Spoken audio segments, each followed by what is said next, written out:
I'll move on to an introduction to our next session and the chair of that session. So that is delighted to welcome Chaminda Giannetti.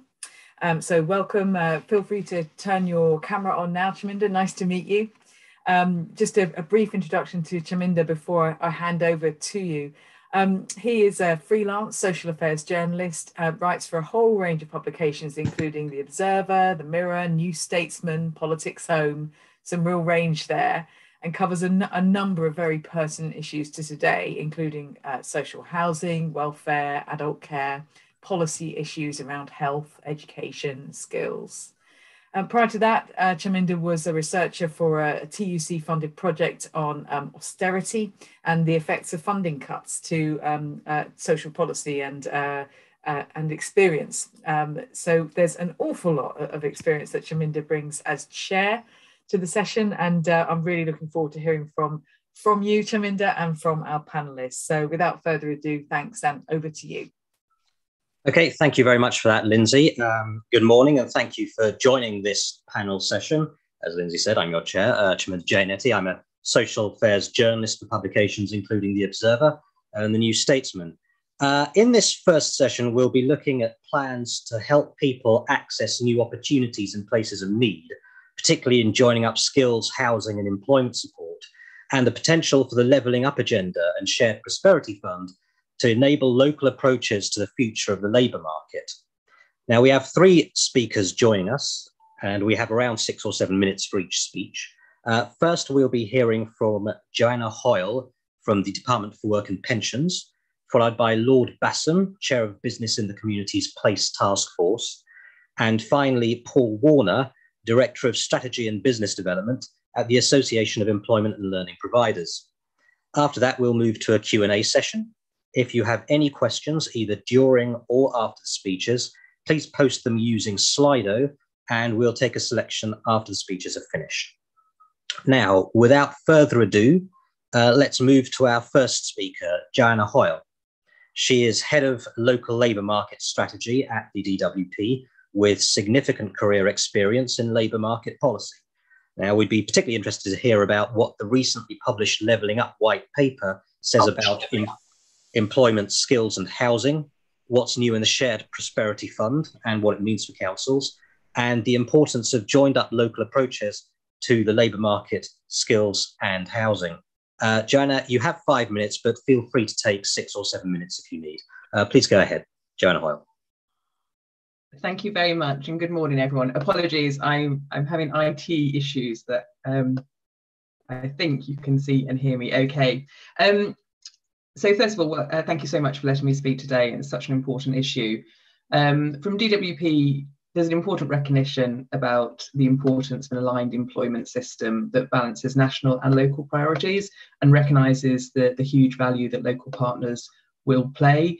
DWP has a comprehensive suite of investments for people who are out of work, which is largely directed through job centres and our work coaches, but also through a range of contracted employment provision for people who are unemployed or have a health condition. But we recognise that the needs of people vary across peoples and places across the UK, and the vital role that local partners need to play in the delivery of local support. And I think ESF has really identified the vital role of how it is important that national and local partners work together to ensure that there's a comprehensive suite of support that joins up and meets the needs. As we move forward and we sort of transition out of the European Social Fund, the UK Shared Prosperity Fund is going to be the main mechanism through which the funding for economically inactive and people not supported by DWP provision will be supported locally, but there are going to be a huge number of differences and real opportunities to strengthen working with places. The primary goal of the UK Shared Prosperity Fund is to build pride in place and increase the life chances of the UK. I'm sure many of you know that 2.6 billion was allocated to the UK Shared Prosperity Fund over this SR period, and that will be invested by March. All places across the UK are going to receive a conditional allocation for a UK Shared Prosperity Fund, and each place will be asked to set out measurable outcomes that they are looking to deliver. and what interventions they need to prioritise, take into account the wider local landscape, including other funding schemes such as national and local employment and skills funding. There are 3 priorities to UK Shared Prosperity Fund: communities in place, local businesses, and people and skills, which is of course most relevant for this discussion today. So areas will have the flexibility to boost core skills for people who need to progress in work, or for adults who are lacking essential skills and they're not getting that through adult education budget. And importantly, it will be an opportunity to help reduce levels of economic activity and support people further from the labour market through bespoke tailored employment support that joins up effectively with mainstream provision in a way that makes most sense locally. In England, the fund is going to focus on communities in place in the first 2 years of the SR, in addition to multiply funding, but there will be flexibility for local areas to fund voluntary sector organisations who are at risk of their provision ending if EU funds end before that. This flexibility, this kind of specification only applies in England, because actually there's a huge amount of ESF funding that is being committed but is still in the system. So about 40% of the £3 billion is still in the system till the end of 2023, which is why there's a slightly different approach. But the flexibility is being worked through, and with all of this, the information supplied in the pre-launch guidance that was published on the 2nd of February with the white paper will be complemented by a full prospectus in spring. So in terms of delivery, local places means local government will be given responsibility for developing an investment plan. So this will be mayoral combined authorities, or the GLA, in England, and lower tier or unitary authorities elsewhere. Areas will be invited to develop an investment plan that sets out the needs across the 3 priorities, taking into account existing funding, taking into account the needs of the place, and then that will be subject to agreement through UK government, and then they'll have responsibility for delivering. In terms of the overall governance, DLUC, the Department of Levelling Up Housing Communities, are the lead on the UK Shared Prosperity Fund and the Levelling Up Fund, but it's very much a cross-cutting piece of work, and there'll be a UK-wide ministerial forum that will sit at the top of this and monitor investment and overall performance. And DWP will work very closely with DLUC, as will Department for Education and other departments. I think what is really important is that although lead authorities will have the lead, it's strong recognition that local partnerships and the existing governance network is hugely important. So in the guidance, local tier authorities are very much encouraged to work at a more strategic geographical area that might duplicate current ESIF funding, adult education budget, and sort of recognising that there's a different landscape for employment and skills, but that needs to be a conversation with local partners. And in the guidance, we've talked about lead authorities needing to work with a diverse range of local stakeholders, including civic society, employer bodies, and so on and so forth. So really want to ensure that all people who are involved in employment and skills are part of the conversation to understand what is needed in that area and what will have most difference for a range of stakeholders. So sorry, I think I may have taken more than 5 minutes, but I think that's all for me. Thank you very much.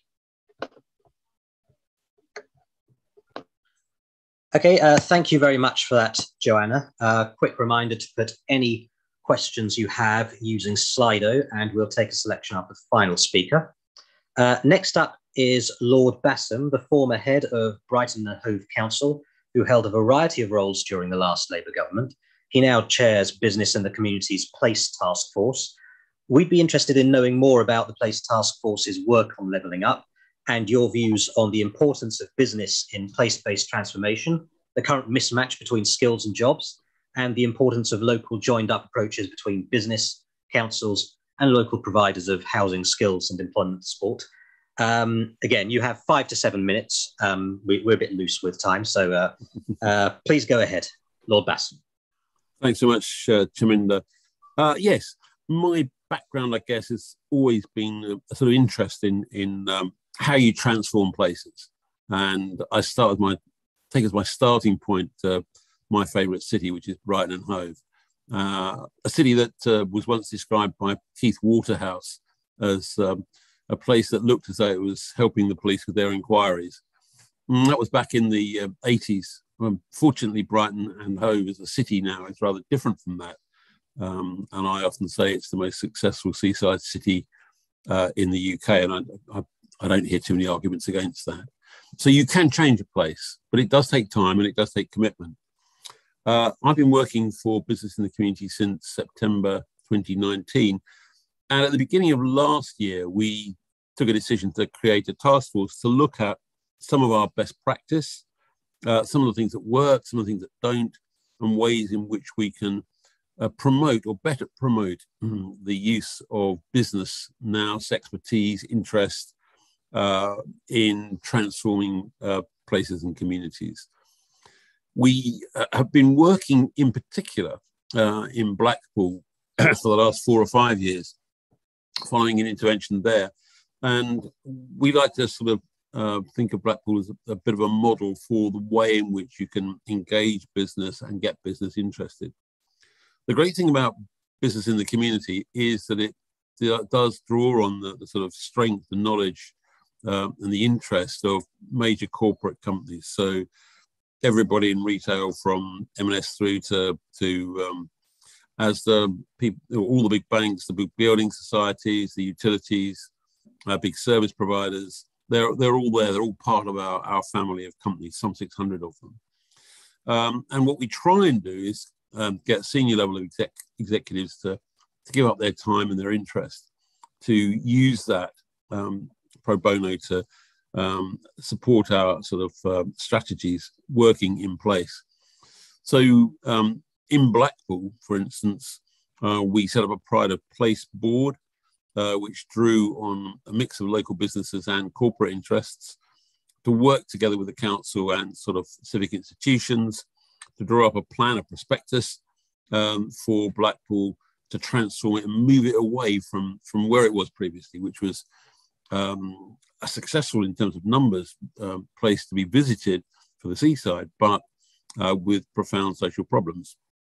Blackpool, as a case, has something like 3,500 essentially redundant bread and breakfast locations. It had quite high levels of unemployment, had poor local connectivity, low educational attainment levels and outcomes.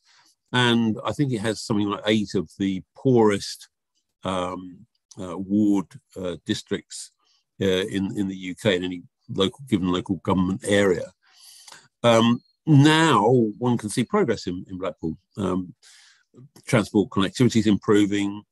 The council set up a housing company to transform the previously now redundant housing stock into more usable accommodation. There's greater investment in skills, working through the Blackpool and Fylde College, and the impact of bringing business more into closer engagement with civic institutions has begun to have a transformative effect. Our involvement in intervention has helped the local authority secure the biggest allocation of town deal funding from the Towns Fund. And I think there's a real sense in Blackpool that things are changing, things are moving, and that the local authority, civic institutions, and business are working together with a common set of objectives, and they want to change and transform the community and people's perceptions of it. So that's our sort of model for intervention. How do we do this? Well, Kevin Bentley talked about the convening power of local authorities, and that is indeed one of its great strengths. And what we try and do is use our convening power as a national charity, with the support that we get from our business partners, to focus on in any given area place-based problems, and we getting into the whole business of place-based solutions as well. Like Kevin Bentley, I very much applaud bottom-up working, and that's what we try and encourage, but with nous and expertise. So the task force will produce a report probably in early May. In part, that report will focus on what we've been doing in place in a number of communities. And it will also, I suppose, offer some ideas for how you can roll that out better nationally and help to inform the current debate that's there around the whole levelling up agenda and the recently published levelling up white paper. I think in terms of skills and employment, there's a tremendous challenge because whilst we have relatively full employment, we don't have the right, we have a mismatch of skills and opportunities within communities.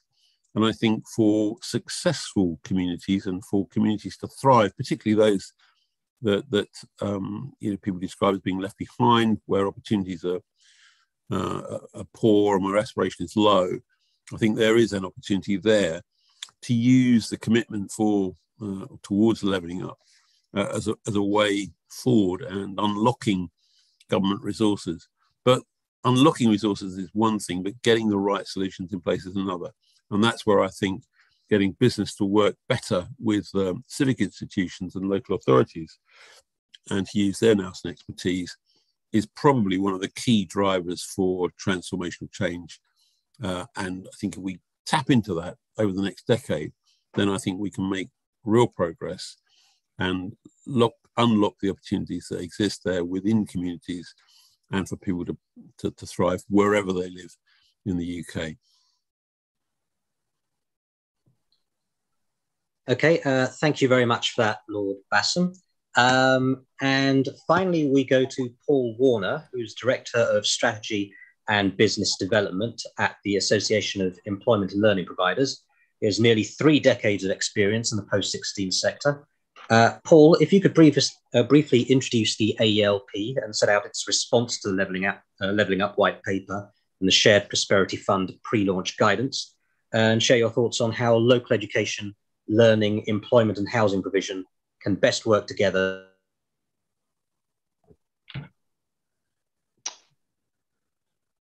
Okay, thank you, Chaminda. You sort of froze a little bit at the end on my screen, but I'll start off. Thank you very much. Thanks for inviting me along today.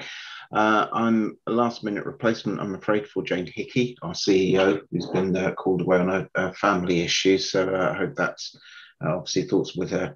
Hope that works out at the moment.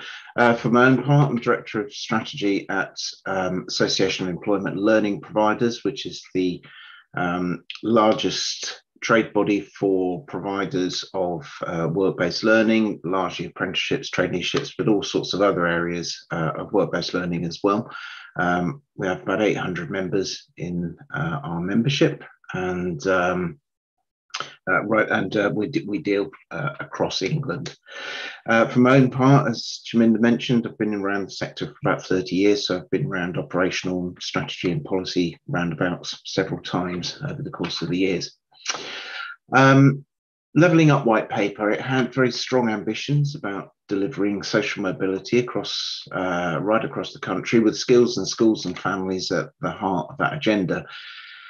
Given the huge role that independent training providers particularly play in delivering skills, we certainly hope that Michael Gove and his ministers will appreciate and acknowledge the part that ITPs play in the delivery of the Levelling Up agenda.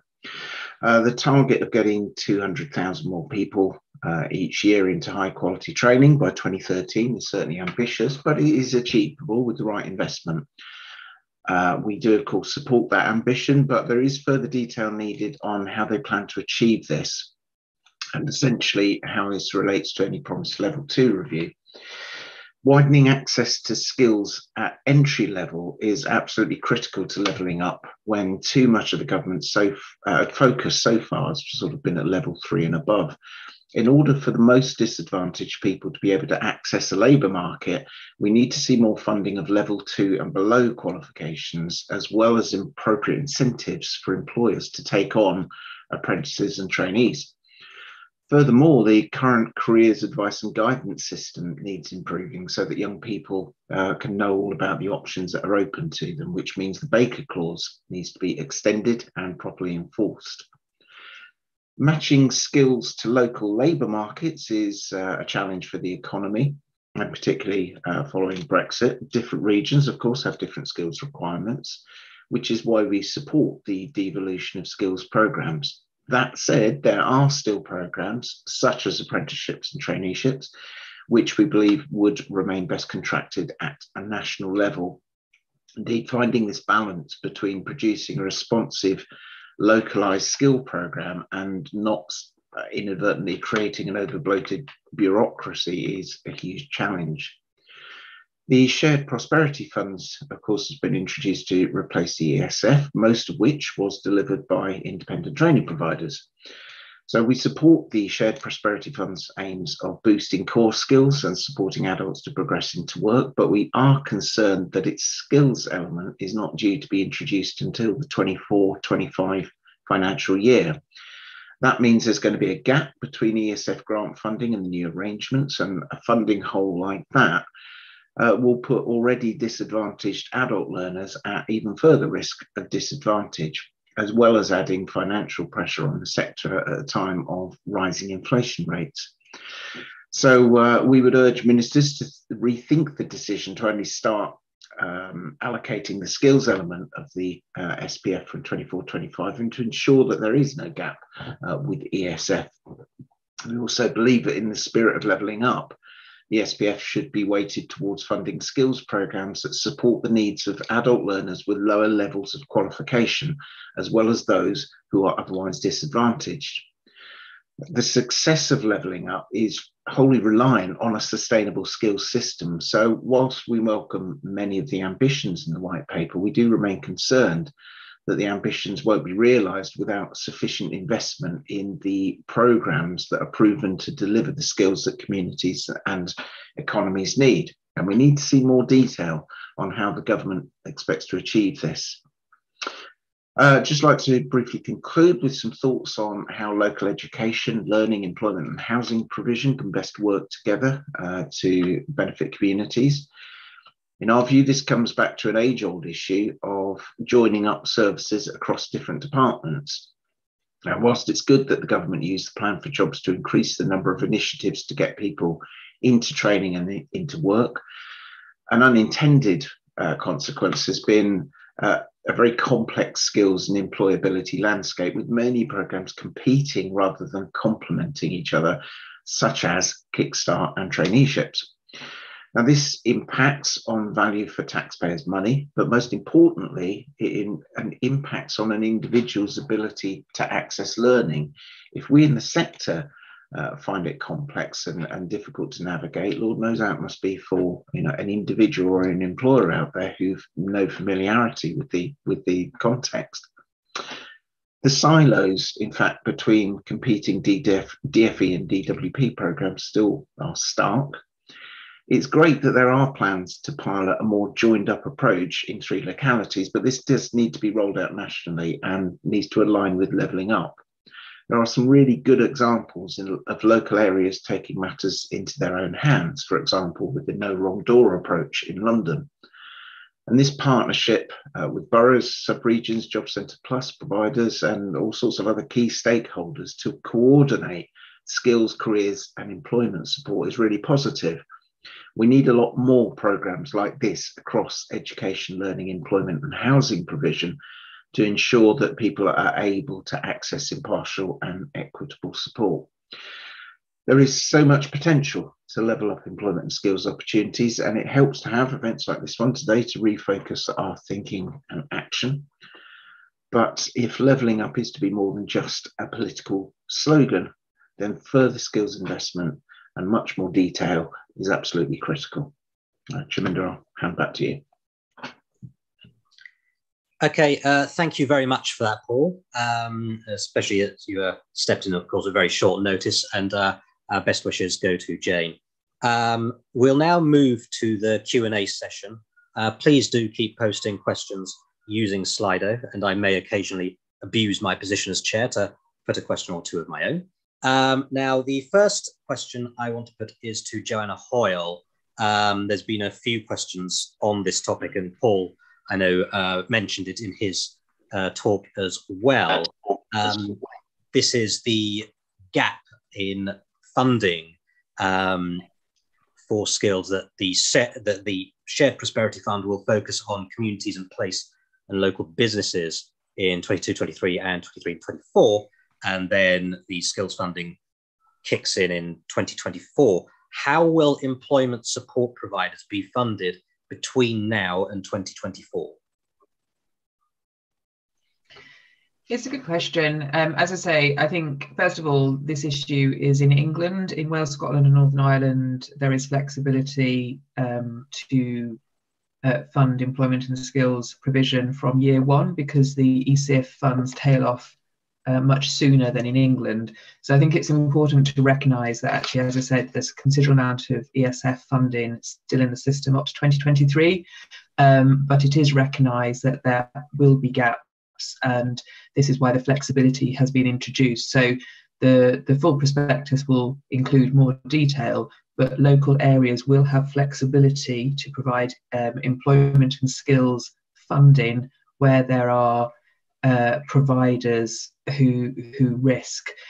Now, that said, I think it's also important to really flag that this is not a direct replacement. So the people and skills element of UK SPF is not going to be a direct replacement for European Social Fund. And further details will need to be aligned. But as Paul alluded to, there are issues of duplication, and it's really important that we design and implement a system where there is greater clarity about which funds are being used to support which cohorts.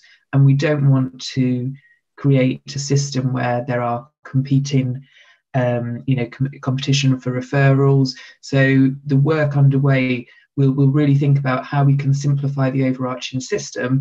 And I think as part of that, how we ensure clarity for people and for providers in terms of which fund is being used to support which cohort. Clearly, benefit claimants, people closest to the labour market with full conditionality, it's absolutely appropriate that work coaches and job centres provide that support. And additionally, where there is a national need for provision, then it makes sense for national contracted employment programmes such as Work and Health Programme, Kickstart, Restart to be utilised. That's not to say they don't need to be flexed to local areas. So I think some of this is really being clear about where the focus should be to try and maximise value for money, to ensure clarity for the providers and the whole system. And as I say, this flexibility will be the technical way that can be achieved. But I do appreciate it creates difficulties, and there is less money overall in year 1 and 2 than year 3. And so I think that needs to be recognised. So I hope that answers some of the question. More detail will follow with the full prospectus.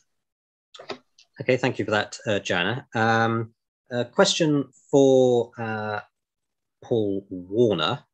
Do you have any comment or information to share on the government's new Multiply programme in adult numeracy?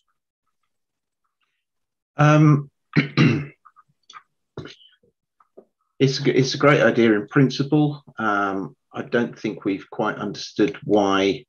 We're not saying Multiply isn't important and numeracy isn't important. We're not quite sure why literacy didn't get the same emphasis. That's slightly baffling. Beyond that, it's very difficult to say. There seems to be quite a dearth of information out there about Multiply at the moment. So in principle, yes, we support it and we think it's very important.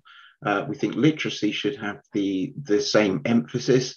But this sort of comes back to this point I was making in the introductory comments, really, about there is a real lack of detail about what should be quite a fundamental programme, really. You know, this isn't like a new issue that's suddenly been invented over the last couple of years. We've had literacy and numeracy problems embedded in our society for absolutely years. So it's not new, and I don't think there's really much excuse for not being able to come out with a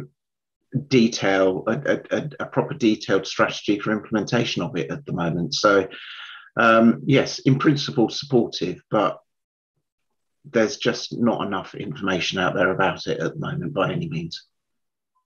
Okay, thank you for that, Paul. And finally, just to share the wealth at the outset, we've got a question for Lord Basson. Are there any early headlines from the BITC Place Task Force? One or two, actually, quite interestingly. I think there's an interest in ways in which you can incentivize business engagement in placemaking, and we explore that in the report. We will do. A big focus on the role of enabling businesses to provide their sort of leadership skills. I think that will emerge in the report as well.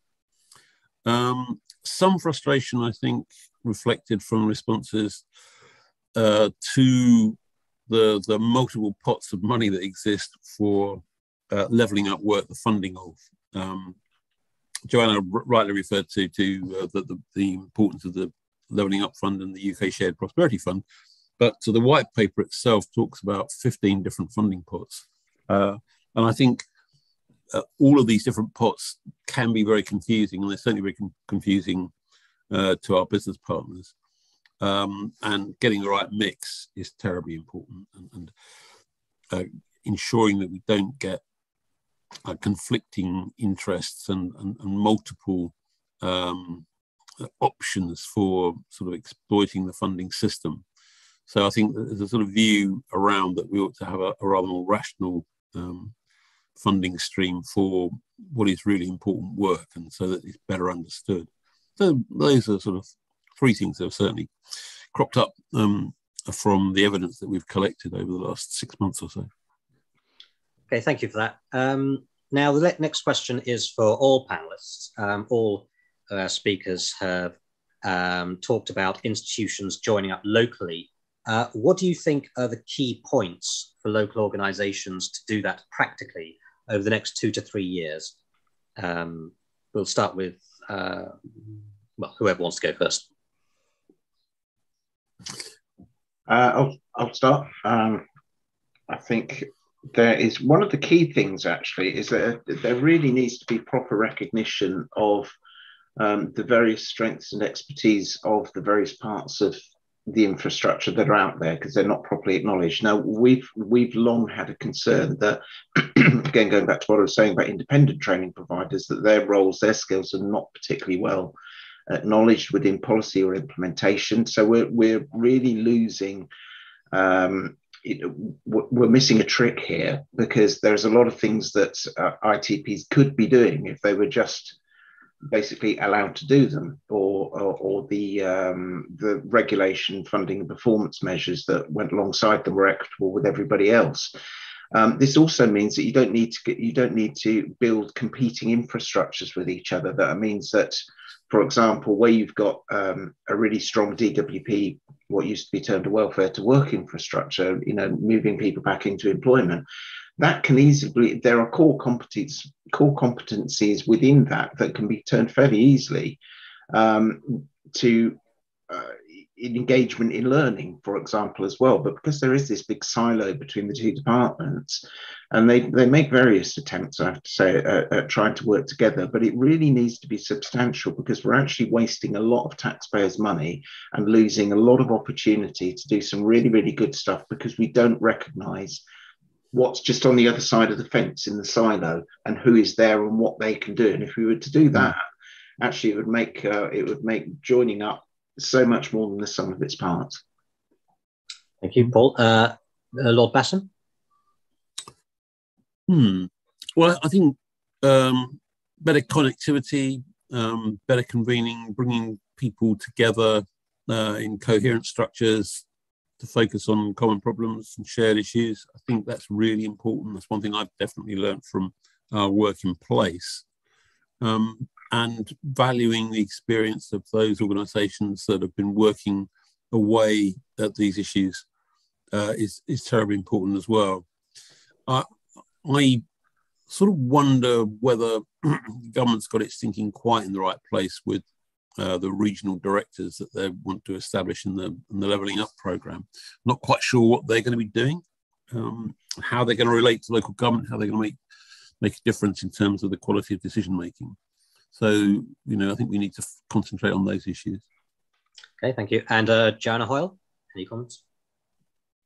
Yeah, so I think there are challenges and opportunities for a range of stakeholders. So I think from a UK government perspective, I think it's absolutely right that there to flag that there are opportunities to work in a more aligned way. And I think actually the Levelling Up directives are a part of that, but it's broader than that. And we need to look at some of the existing infrastructure across departments like DWP, where there's a very strong local presence, alongside more sort of policy-centred departments. I think in a local area, I think one way to do that is for understanding about an understanding of a place with key stakeholders, the importance of a strategy, the importance of understanding what are the ambitions of a place from a multitude of dimensions, because I think there are definitely opportunities to better align, as Paul said, between perhaps aspects of DWP and DFE, but I think there are also opportunities to align some of the employment and skills and welfare and voluntary work with perhaps more local growth, infrastructure, business opportunities as well. So I think we need to look at what existing governance is in place, but also what is the reach of that, because I think we don't want to have fantastic join up, but just for it to focus on local growth or just for it to focus on one aspect. And so I think there are lots of challenges for local partners and for national local partners across different dimensions. I think lots of partnership working and lots of clear strategy. And as I alluded to before, I personally think it's really important that there is a much clearer understanding of what the purpose of different funds is doing, both in relation to the cohorts that they are there to support, but what they're trying to generate. And I think sometimes this is where some of the unintentional silos have arisen between DWP, DFE, but also with European social funding as well. Thank you. A very quick question to Paul. You mentioned a scheme or project in London which involves partnership working. What is that project, and could you expand on it? I haven't got details to hand, I'm afraid. I'm generally aware of it. The fact that there is a link up between various sector stakeholders in the area. I don't have the details to hand, I'm afraid, of that, but it's called the no wrong door approach. It's basically designed to make sure that wherever people are trying to access the local labour market, be it through an employment door or through a skills door or any other type of door, that actually wherever they go to, the information is there and they can be steered in the right direction. So it's a good example of being able to share resources and expertise between various types of stakeholders. Comes back to what I was saying just now about a recognition about the fact of what different type of stakeholders have and can offer. So it sort of emphasises really there's a need for a little bit of lateral thinking amongst everybody in the community in order to properly realise that these sectors don't exist in isolation, they exist alongside others, and we should be looking over those fences to make sure that we can link up. As I say, no wrong door approach is a good example. Do have a look at it. Okay, thank you. Another question for all the panelists. It's been mentioned that we're in a time of change. What do all the speakers hope they'll see in 2025 as positive outcomes of levelling up and sharing prosperity? And what would be the major risk we want to avoid between now and then?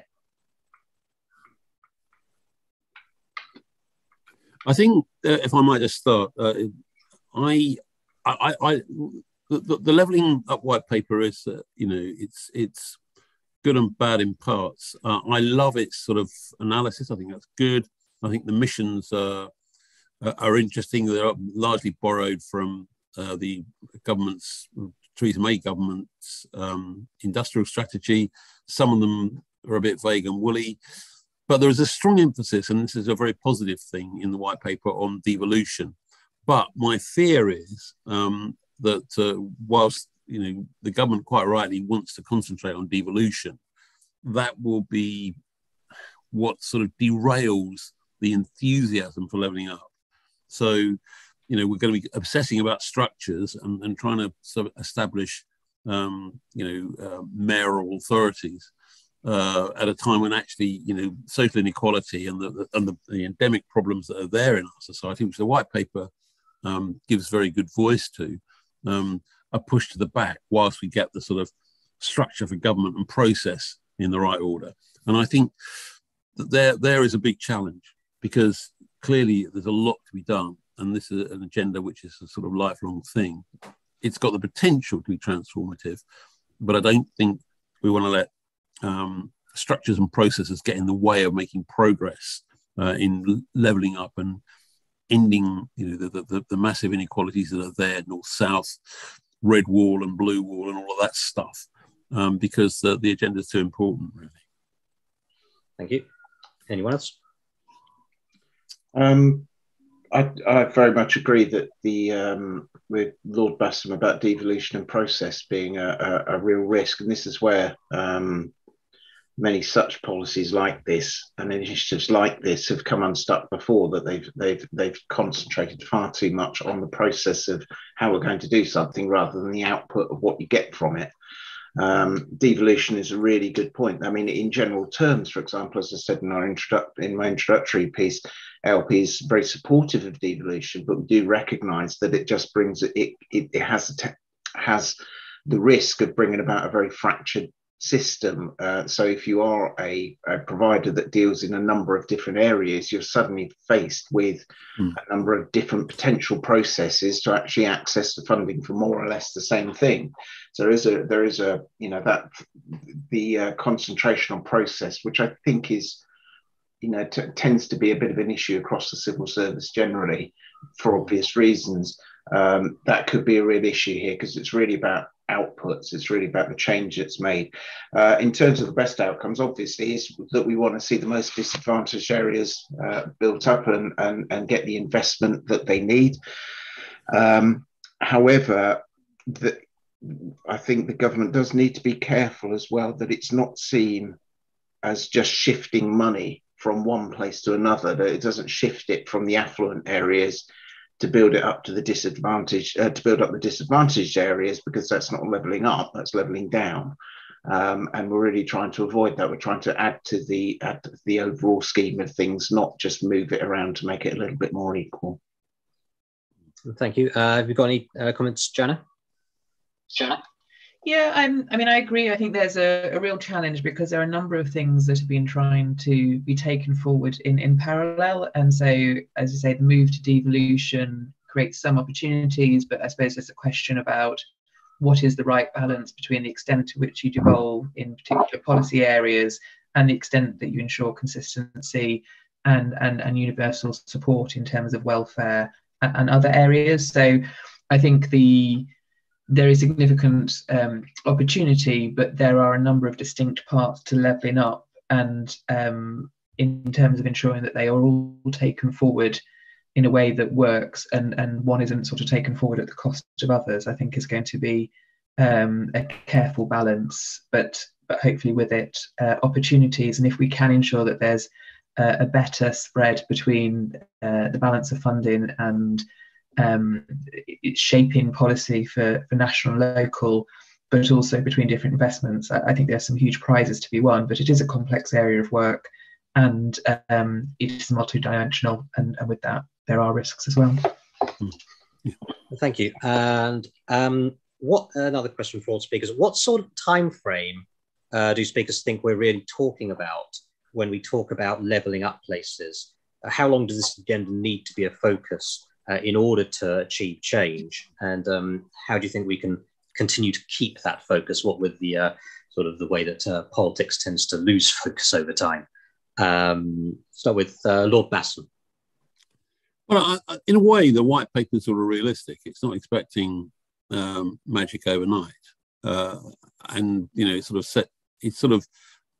set itself some objectives for 2030. I think some of those are rather ambitious, actually. The idea that you could, I think one of the missions which covers transport says that the rest of the country should have the same sort of opportunity and access to effective and efficient public transport like London by 2030. Well, that's a pipe dream. That's just never going to happen in that time frame. But it's a good objective to set, because there's no doubt that poor connectivity in public transport provision is a real major issue outside the major conurbations. And so I like the ambition. I do think there needs to be realism about attainability.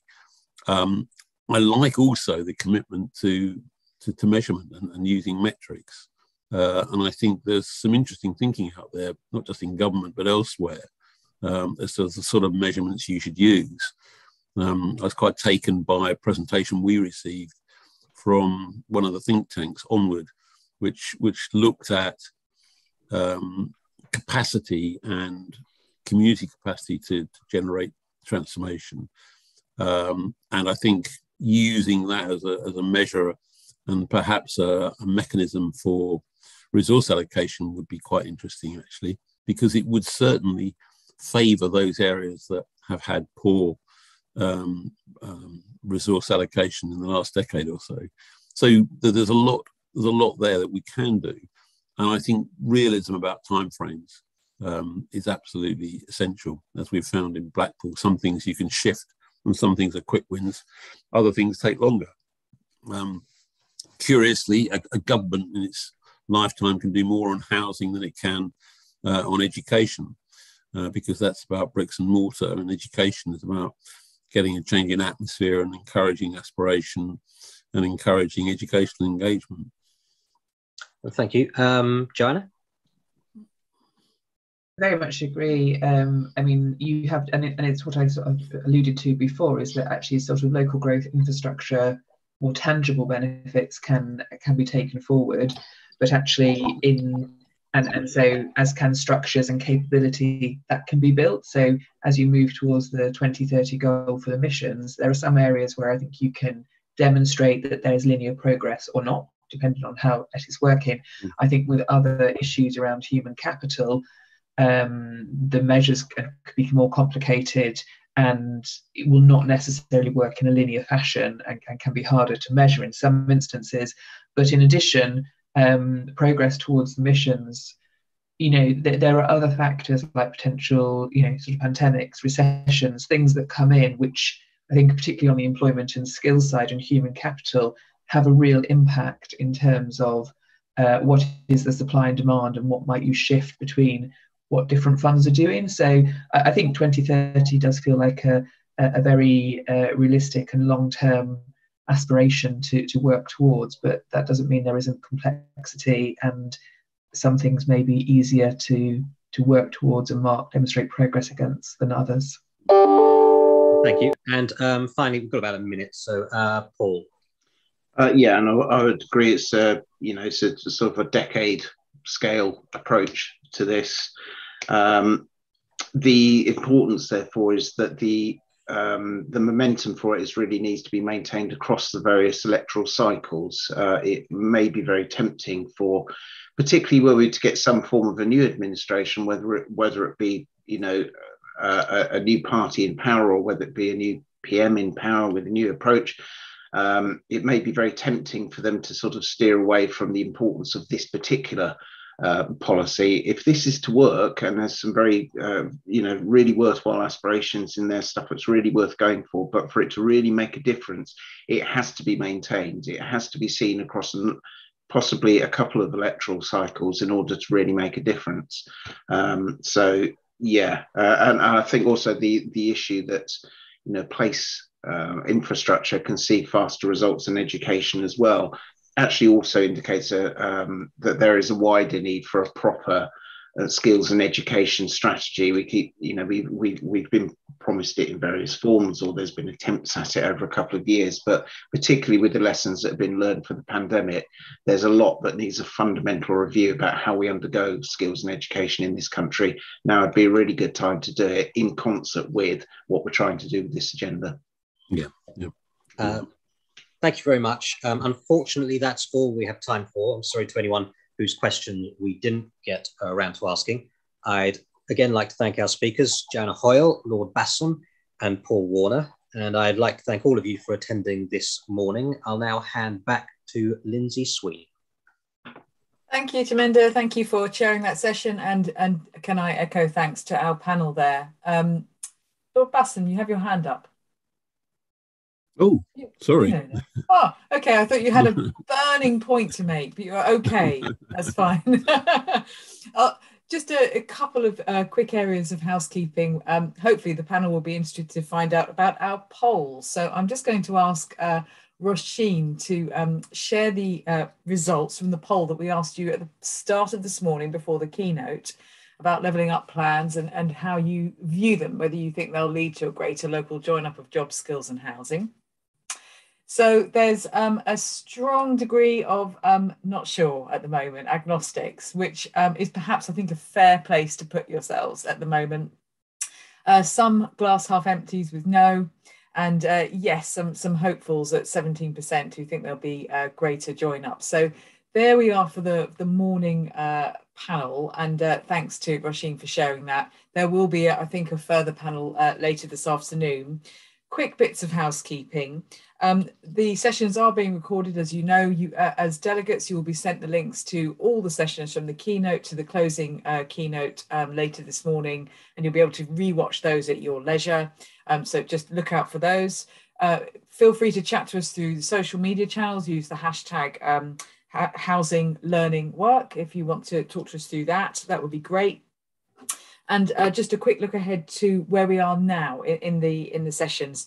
So everyone gets a 15-minute break in about 1 minute, which is great. And then please follow your program through to your breakout session. So join that in a timely fashion, please. They start at 11:15, and you can see those choices there and follow them in your program.